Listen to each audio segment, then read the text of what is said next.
forjada contra você prosperará, e você condenará toda língua que quiser acusá-la em juízo. Esta é a herança dos servos do Senhor e a sua justiça que procede de mim, diz o Senhor. Amém? Glória a Deus. Queridos, Isaías, capítulo 54, fala de um Deus todo-poderoso. Um Deus que tem todo o poder.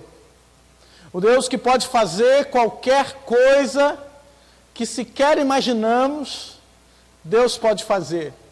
Porque a Bíblia diz que aquilo que o olho não viu, o ouvido não ouviu, que jamais penetrou no coração do homem, são as coisas que Deus tem preparado para nós.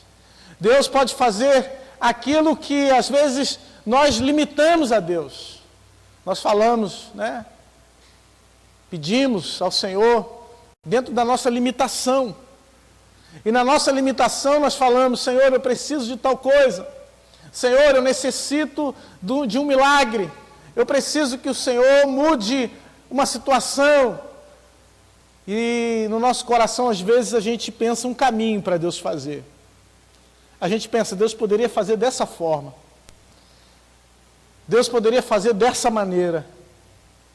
Deus poderia fazer desse jeito, o jeito que nós queremos. Mas existe um querer de Deus que é maior.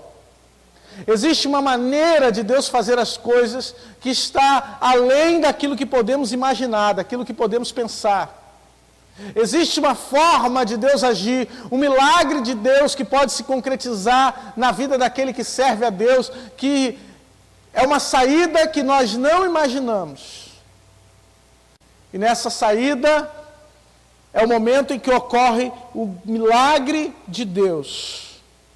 O que essa palavra aqui está dizendo, Isaías 54, aparentemente é uma grande bênção. Olha, nada vai prosperar contra a tua vida, nenhuma arma que foi preparada contra você.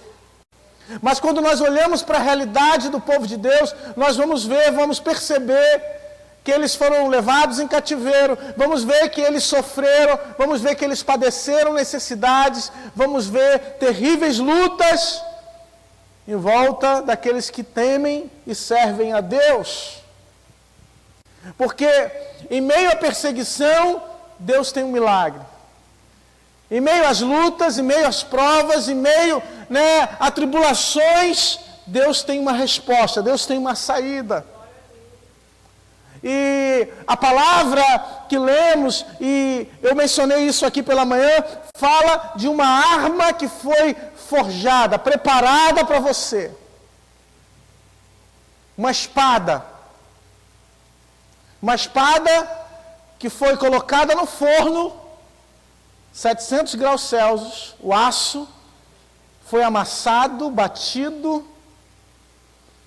A previsão, para se construir uma ferramenta, uma espada pequena, demora-se em torno de 100 horas. Vamos supor que você trabalhe 40 horas semanais, tenha folga sábado e domingo, pelo menos 2 semanas, 2 semanas e meia, você demora para construir uma espada. Com muito esforço, com forno alto, com equipamentos, com marreta. A Bíblia está dizendo, queridos, que ainda que o inimigo construa uma ferramenta com o destino certo, uma ferramenta com o seu nome nela, para acabar com a tua vida. Porque o camarada que está fazendo uma arma para outra pessoa, uma ferramenta, uma espada, ele está martelando e com certeza ele está pensando: eu vou acabar com aquele homem, eu vou acabar com aquela mulher, eu vou destruir a vida dele. A cada marretada, a raiva vai aumentando. E demora, e processo, e têmpera, a ferramenta fica pronta, uma espada afiada para acabar com a nossa vida. Mas a palavra de Deus diz que ela não vai prosperar. Ela pode ter endereço, mas ela não vai encontrar o endereço. Porque existe um Deus que te guarda. Existe um Deus que cuida da tua vida. Existe um Deus que é maravilhoso. Existe um Deus que cuida de nós. Mas eu quero chamar sua atenção para outra parte do versículo. A parte em que a palavra diz que você condenará toda língua que quiser acusá-lo em juízo.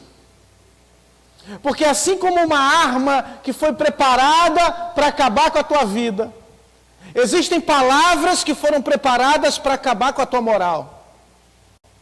Assim como existem espadas que foram preparadas pelo inimigo para te paralisar, para acabar, para colocar medo em você, para paralisar a igreja do Senhor, existem palavras também que são capazes de paralisar a tua vida, de acabar com os teus planos, de acabar com o teu futuro, de fazer você desistir, de fazer você parar, de fazer você desanimar.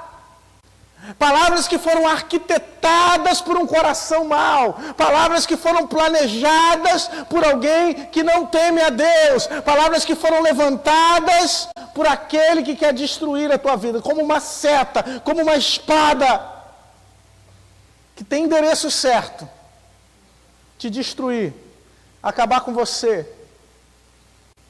E aqui, falamos da igreja perseguida, falamos de como essas pessoas estão sofrendo de forma real todos os dias e fisicamente, podendo chegar até a morte. Mas você também e eu, no nosso dia a dia, também enfrentamos palavras que tentam te condenar, palavras que tentam te destruir, palavras que tentam te colocar numa posição de perseguido, numa posição inferior. Uma língua soberba, já viu? Alguém que não consegue olhar para outra pessoa com dignidade, mas só olha para você como se você fosse inferior. Só olha para você para te pisar, para te maltratar. Sabe o que a palavra de Deus diz, querido? Em Mateus, no capítulo 24, no verso 9, a palavra de Deus diz que eles nos entregarão para serem perseguidos e condenados à morte, e vocês serão odiados por todas as nações por minha causa. Temos promessas de Deus, promessas maravilhosas de Deus para a nossa vida. Temos palavras maravilhosas de Deus, mas essa palavra aqui a gente diz, Senhor, essa palavra não pode se cumprir na minha vida. Queremos as boas promessas de Deus, queremos as coisas maravilhosas de Deus para a nossa vida, mas e quando a palavra de Deus diz que nós vamos ser perseguidos, condenados à morte? E quando a palavra de Deus diz que nos acusarão? Olha, esse texto fala de um sistema de justiça perverso, de um sistema de justiça contrário à verdade, de um sistema de justiça que já não mais busca o bem, um sistema de justiça corrompido, que busca condenar aqueles que servem a Deus. Um sistema que busca condenar aqueles que são fiéis, aqueles que são filhos e filhas de Deus. Mas sabe o que a palavra de Deus diz em Mateus capítulo 5? Que bem-aventurados serão vocês, quando por minha causa os insultarem, perseguirem e levantarem todo tipo de calúnia contra vocês. Meu irmão, é certo que palavras vão se levantar, que espadas afiadas vão vir contra você. É certo que dardos inflamados virão contra a sua vida.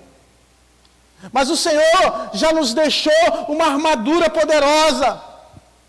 Efésios capítulo 6 diz que nós temos o capacete da salvação, a couraça da justiça, a espada da verdade, o escudo da fé, as sandálias da preparação do evangelho da paz. Nós temos as armas poderosas em Deus. Mas de que adianta, irmãos, uma armadura poderosa se você não sabe usar? Que adianta você ter uma .50 se você não sabe usar? O que adianta você ter porte de arma se você não sabe manusear uma arma? Deus então nos deixou a arma, Deus já nos deu autoridade, Deus já nos deu todas as coisas. O que nós precisamos é colocar em prática na nossa vida. O que nós precisamos é assumir a nossa posição de servos e servas de Deus.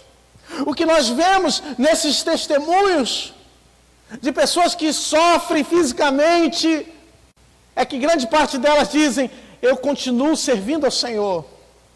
Apesar de toda a perseguição, Jesus é o Senhor da minha vida.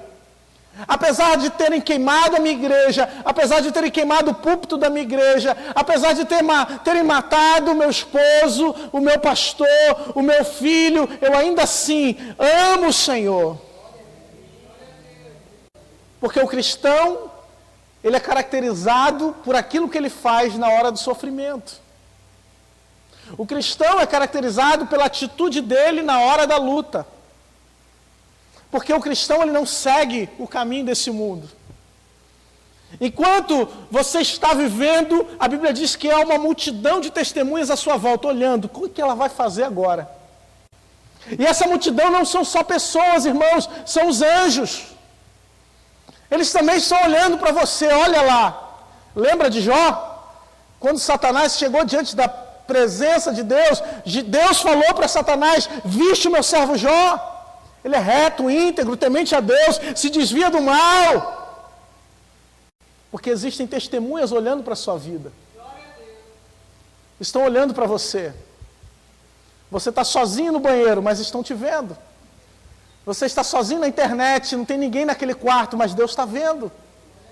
Você está sozinho, indo de casa para o trabalho, talvez achem que você está indo de casa para o trabalho, mas Deus está vendo o desvio que você faz. Deus está vendo todas as coisas. Ele é todo poderoso, Ele sabe de tudo. Não existe nada que possamos esconder do Senhor. Nada que possamos, de alguma forma, fugir da sua presença. Não tem como. Ele nos conhece, irmãos. Ele sabe quem somos. Aleluia. E a palavra seguinte está dizendo que essa palavra que vem contra você, essa palavra que vem como uma seta, essa palavra que vem para te prender, para te julgar, para te matar, para te aprisionar, você a condenará. Sabe o que a Bíblia está dizendo, querido? Que aqueles que vêm te acusar, Deus vai te dar autoridade não de quem vai refutar, não de um advogado, mas Deus vai te dar autoridade de juiz. Porque só quem condena é o juiz. Só quem condena é o juiz. E a Bíblia diz que nós vamos julgar junto com o Senhor. Nós vamos estar junto do Senhor no julgamento. Nós vamos estar junto de Deus quando Ele separar as ovelhas dos bodes. E nós cremos que vamos estar do lado das ovelhas, amém? Vamos estar do lado das ovelhas junto com o Senhor. Então o Senhor está nos dando a autoridade espiritual. Eu quero ler um texto, deixa eu ver se eu acho aqui, que está em Mateus, no capítulo 10, no verso 16. Mateus capítulo 10, verso 16.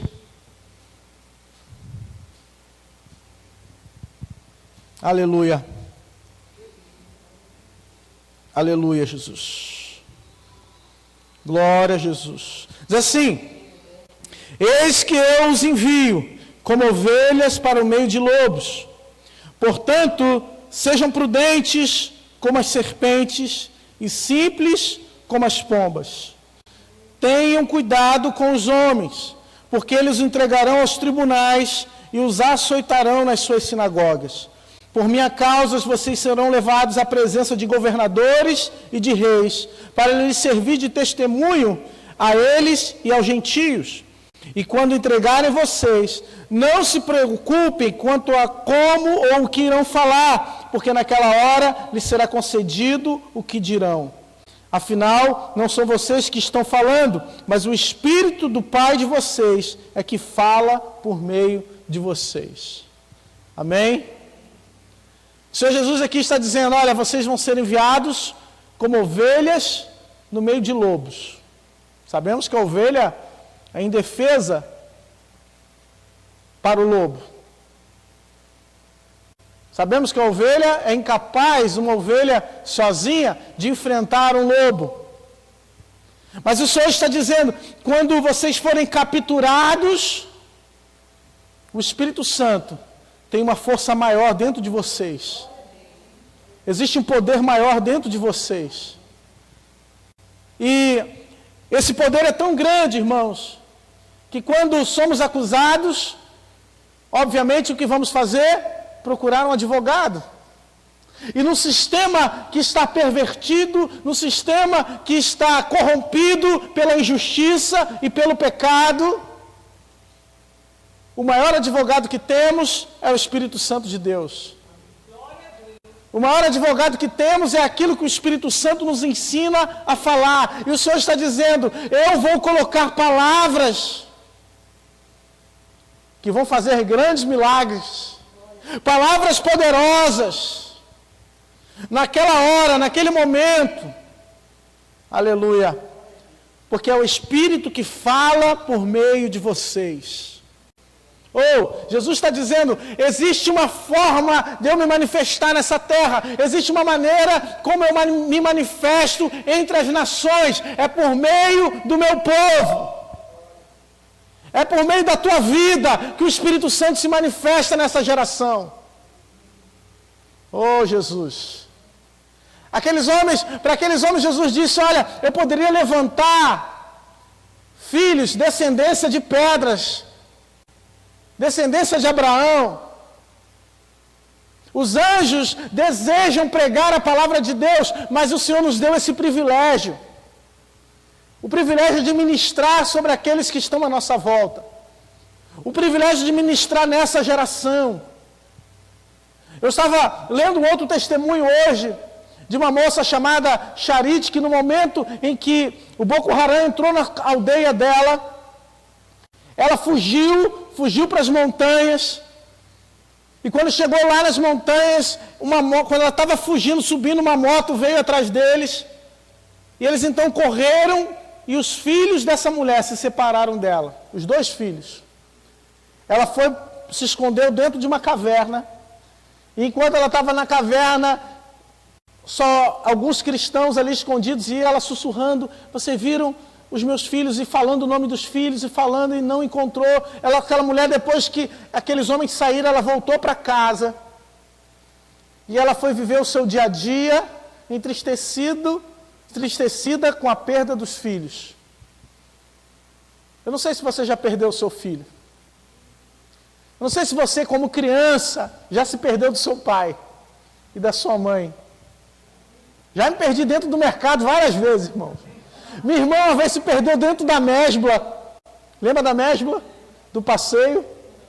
Minha irmã se perdeu, aí chamaram naquele boca de ferro lá, naquele microfone. O seu pai de fulana de tal, comparecer a tal lugar. E a gente fica desesperado. Às vezes a gente pensa que o filho está em um lugar. Eu vi um vídeo que o rapaz estava com a criança aqui, naquele... Como é que é o nome daquele negócio? Canguru. Estava no canguru, a irmã falou outro nome aí, quando? Aqui a irmã fala inglês, né? É baby bag que a irmã falou. Naquele baby bag, o irmão estava aqui, o pai, e com o carrinho vazio. Daqui a pouco o homem é tudo distraído, né? Daqui a pouco ele olhou para o carrinho, tomou um susto, não viu que a criança estava no peito dele. Irmãos, agora imagine ficar com os filhos perdidos no meio da floresta de uma caverna com assassinos em volta. Até que um dia essa irmã estava em casa com seus afazeres normais, orando, clamando a Deus, e as crianças voltaram. As crianças estavam vivas. Isso na Nigéria, irmãos. Às vezes, irmãos, parece que nós somos muito fracos. Quem imaginou que a igreja de Jesus poderia abalar o Império Romano?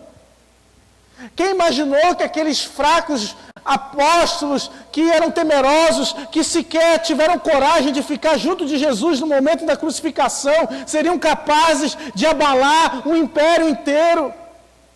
Quem imaginou que aqueles poucos homens iletrados pudessem realizar alguma coisa?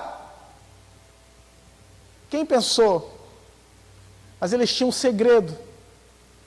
Eles estavam cheios do Espírito Santo. O conhecimento que você tem é muito importante. A faculdade que você tem é muito importante. A experiência de vida que você tem é muito importante. Mas nada disso é capaz de realizar a obra de Deus.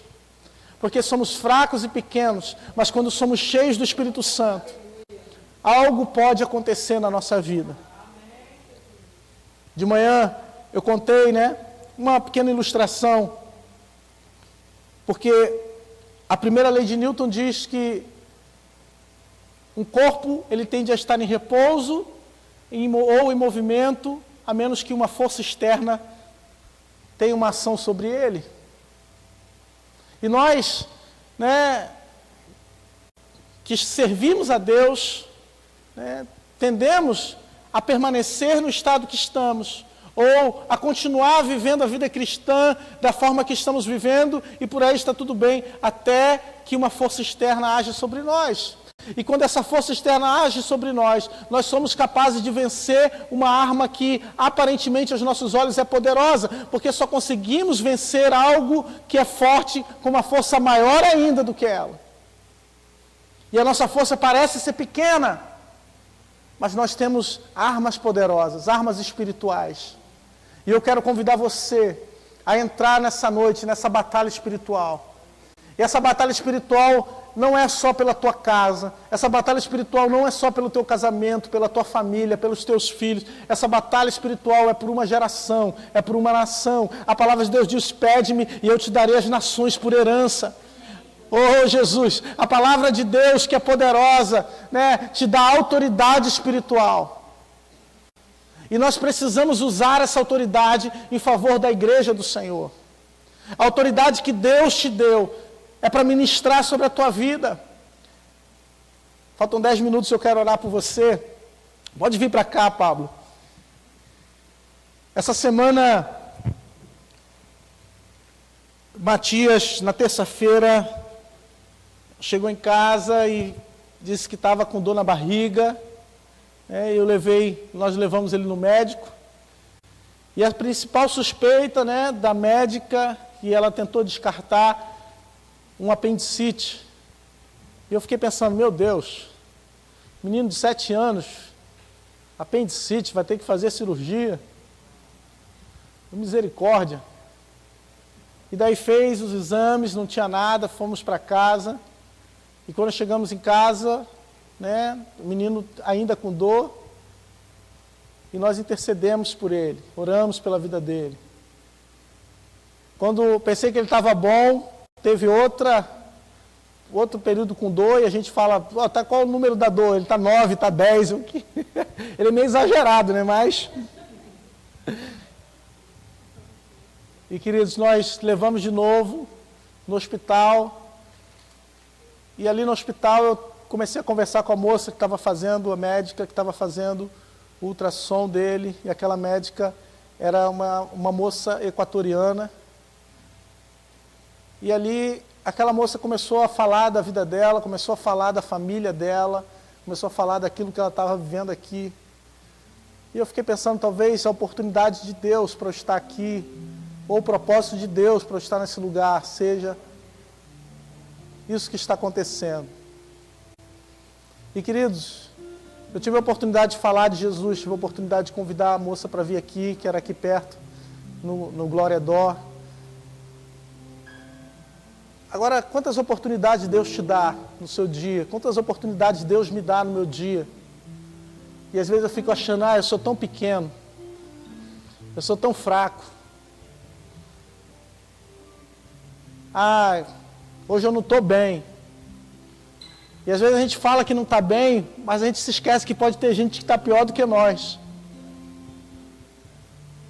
Porque tem dia que a gente não acorda meio mal mesmo. Tem dia que a gente acorda meio pecador. Mas é quando a gente coloca a palavra de Deus em ação, quando a gente coloca o Senhor em primeiro lugar, quando a gente entende as oportunidades de Deus, é que a gente consegue perceber e ver como Deus tem sido bom e Ele tem tido um propósito na nossa vida. Deus tem tido um propósito na tua vida até hoje. Você não chegou aqui por acaso. Existe um propósito de Deus para você entrar nesse lugar. Existe um plano perfeito de Deus, que Ele trouxe você até aqui, para cumprir algo maravilhoso na sua vida. Eu queria que nós ficássemos de pé. Aleluia. Glória a Deus. Glória a Jesus. O Senhor te chamou para impactar as nações, irmãos. Às vezes a gente pensa, Senhor, eu não consigo impactar nem a minha casa, nem a minha família, Senhor. Quanto mais as nações. Eu não estou conseguindo fazer diferença nem lá no meu trabalho, Jesus.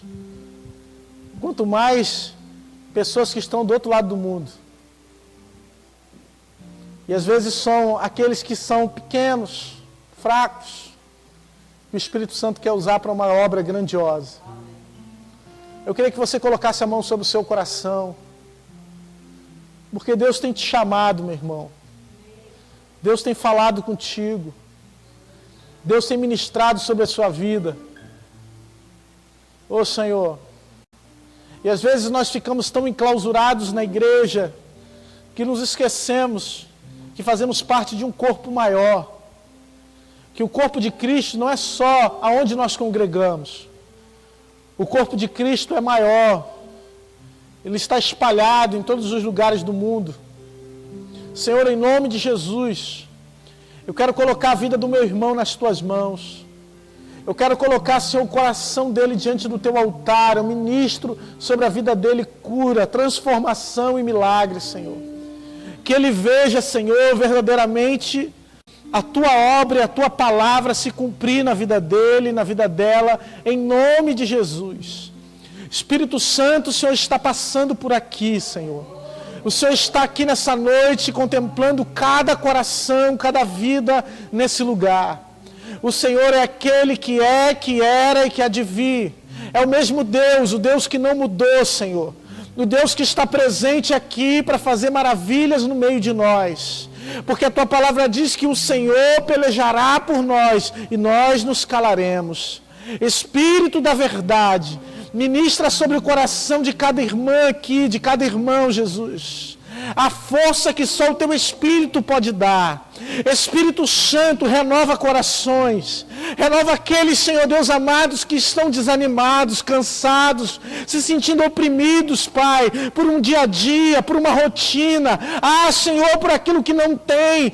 Oh, Senhor, por falta de recursos. Espírito Santo, Tu és o dono, Senhor Jesus, o dono do ouro e da prata. Nada vai faltar na casa do meu irmão. Ah, Senhor Deus, reveste, Senhor, cada um dos Teus filhos com autoridade e poder para realizar a Tua obra no meio do Teu povo. Ah, Senhor, reveste com coragem, tira o medo que paralisa, tira o medo, Senhor, que não deixa continuar, e faz, Senhor Deus, algo grandioso nas nossas vidas. Revela cada coração aqui nessa noite. Ah, Espírito Santo, aonde temos falhado, aonde temos errado, aonde precisamos mudar e voltar, Senhor, ao primeiro amor, às primeiras obras, a Te amar de todo o coração, Senhor, porque o Senhor é o nosso Deus, e não nos desviaremos nem para a direita e nem para a esquerda. Tu és o nosso Senhor. Começa revestindo o Teu povo, Senhor. Começa renovando os Teus filhos, ó Pai. Ah, Senhor, em nome de Jesus, Senhor. Em nome de Jesus, Pai.